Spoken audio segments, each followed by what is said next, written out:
Excellent. Well, welcome everybody. I think the rest of the governor's constituency are en route.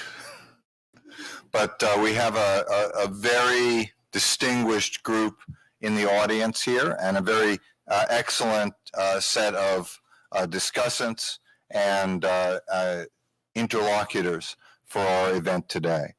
My name is Peter Lewis. I'm the faculty lead for African Studies and the African Studies focus area at SAIS. I've been director of the African Studies program since the early 2000s and have been really honored to step into a program, leadership in a program that extends back to the early days of Nigeria's independence and indeed African independence. We've had a regional studies focus at SAIS since the early 1960s, so it's really a little over 60 years of focus on the region.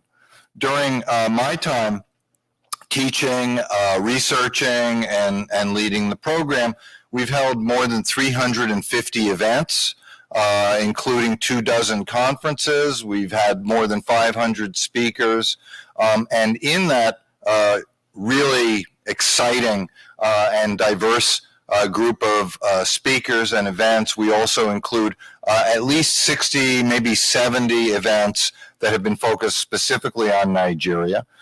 We've had a whole array of distinguished people from the public sector, the private sector, public intellectuals, the public square, and so forth.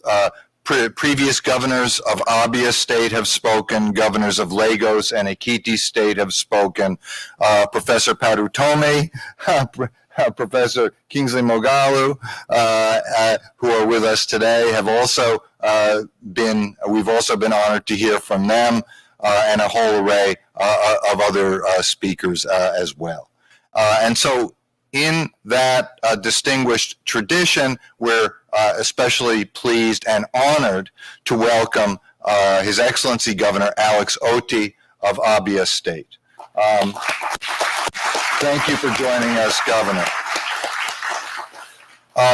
Dean Steinberg, who I'll introduce momentarily, will have more to say about Governor Otti's background and biography. I will simply note that Governor Otti has gravitated toward the Labor Party, and without making any partisan statements, we can certainly say analytically, from an academic point of view, that there are many people who feel that governance has not been well served by some of the major parties in Nigeria, and so people are looking for new ideas. They're looking for new platforms. They're looking for new leadership.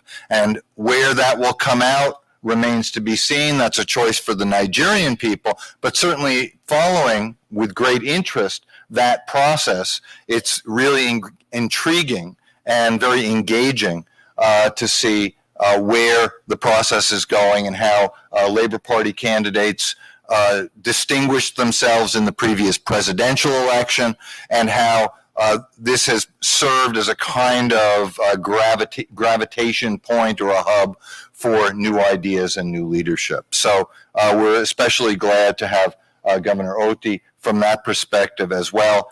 In addition to my own links with Abia State and particularly the community of Ohafia, Abem and Asaga and so forth, and my long friendship with the late Emeka Ezera and the late Ojo Madrekwe. So remembering them with fondness as well. So let me not take more of your time, and I want to introduce the current dean of SAIS, Jim Steinberg. Dean Steinberg comes to us.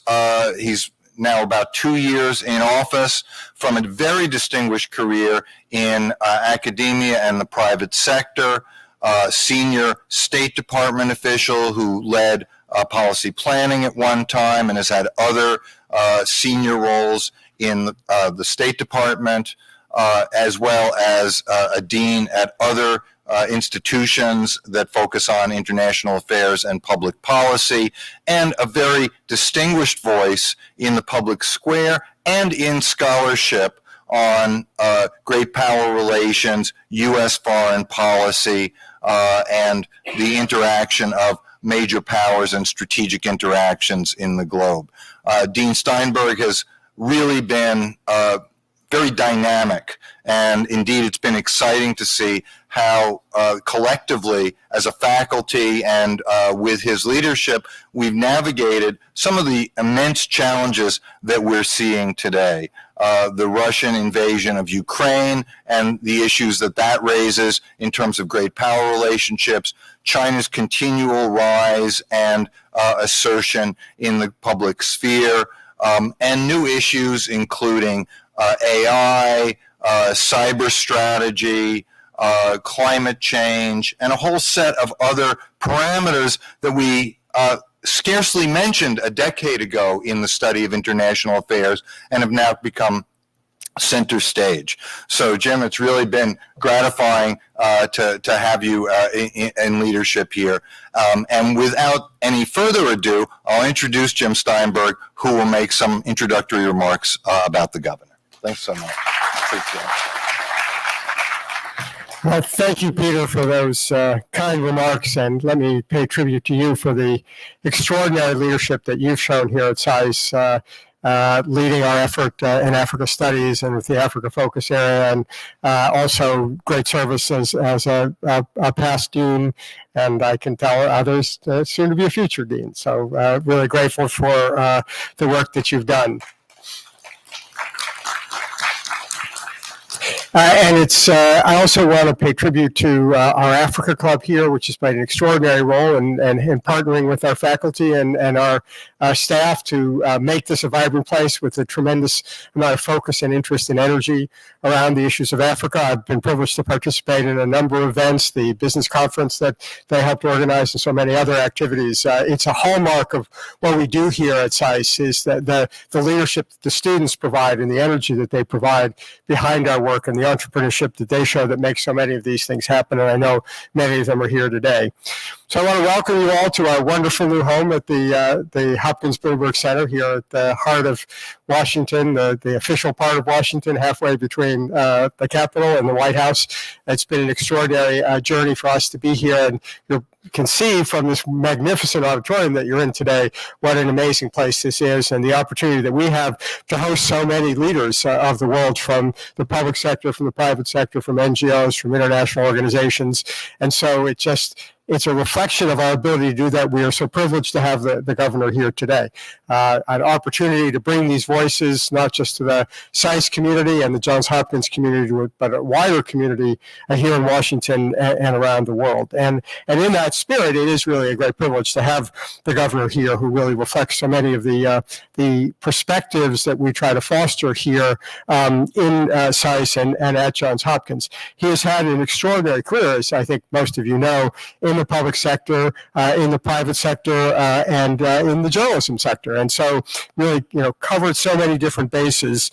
And it is really a very distinguished background that he has had, particularly in his work in politics in Nigeria. And I, needless to say, can hold no candle to the insights that Professor Lewis has offered about the role that he's played in Nigerian politics. But even as an outside observer, I can see that he has really emerged as an important voice for good governance, for electoral credibility, and economic development. And I, too, like Peter, will avoid wading into the specifics of electoral politics in Nigeria and Abia State. But I know that these kinds of voices, with his background, his extraordinary leadership in the private sector as the group managing director of Diamond Bank, and also in his engagement both through politics and through journalism in raising and exploring the issues about the need for strong governance and reform in Nigeria. And it is, I've took particular interest in the fact that he writes a column for this day, and it's called Out of the Box, if I'm not mistaken. And that really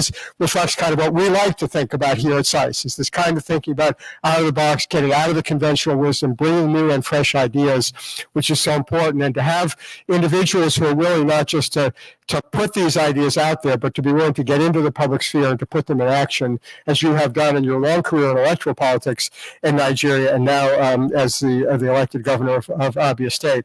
So it really is, I think, a great opportunity for us to hear from you as a voice for good reform in governance and accountability in government, which we all know from our studies here and the work we do, not just with respect to Africa, but around the